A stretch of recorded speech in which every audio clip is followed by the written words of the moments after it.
Et pour commencer ce 85 chrono, on va revenir sur la Vendée-Saint-Pétersbourg. Le départ, c'était donc hier. Vous allez voir les images de ce départ. C'était un peu après, même à midi pile, tout juste dans la baie de Saint-Gilles-Croix-de-Vie.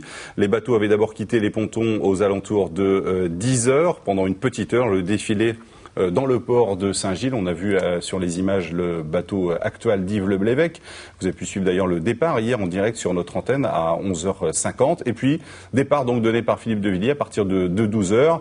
Sur un rythme vraiment très intense dès le départ. Les favoris ont tout de suite pris les commandes de la course. Le bateau vert, blanc et rouge de Yves Le Blévec. Et puis les deux bateaux du même sponsor, Crêpe Waou. Le Crêpe Waou 2 barré par Loïc Féquet. Et puis le Crêpe Waou 3 par l'un des favoris aussi, Franck-Yves Escoffier. Les deux bateaux donc à la lutte au moment du départ. Et puis à la lutte déjà en mer. On va voir tout de suite sur la carte la position de ces bateaux. C'est un classement qui date de 17 heures. Si on peut voir la carte, vous voyez donc premier actuel, deuxième Crêpe Waou 3. Les deux bateaux sont actuellement à la pointe nord du Cotentin, alors que le Crêpe Waou 2 barré par Loïc Féquet a pris une option très différente et a décidé de remonter beaucoup plus vers l'Angleterre. C'est une option, pour l'instant en tout cas, qui s'avère payante, puisque Loïc Féquet avait perdu 69 000 durant la nuit.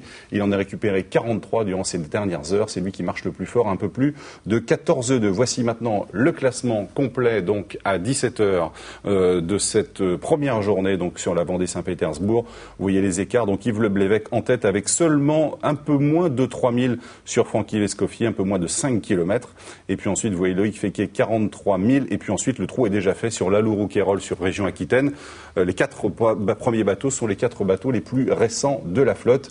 Et puis ferme la marche, Étienne Hochedet, l'un des amateurs éclairés de cette course sur le plus vieux bateau de la flotte, qui a bien du mal à sortir pour l'instant de la zone. Il n'a pas encore passé la Bretagne, en tout cas le Finistère Nord. Voilà donc pour le classement.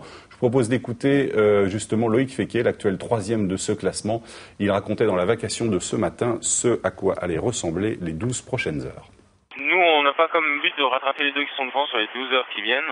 On a comme but de ménager le bateau pour aller jusqu'au bout déjà. C'est pour ça que cette nuit, on a peut-être un petit peu trop réduit. On a fait beaucoup trinquettes à la place du Solène, parce qu'il y avait 20-24. Donc je pense qu'eux n'ont pas pris la même décision. Ils devaient être sous Solène tout le temps, et c'est pour ça que ça a creusé un petit peu. Après, sur les 12 heures qui viennent, je pense qu'on va avoir un peu le courant contre nous à la hague, mais je pense qu'ils auront moins de vent une fois qu'ils auront passé la hague.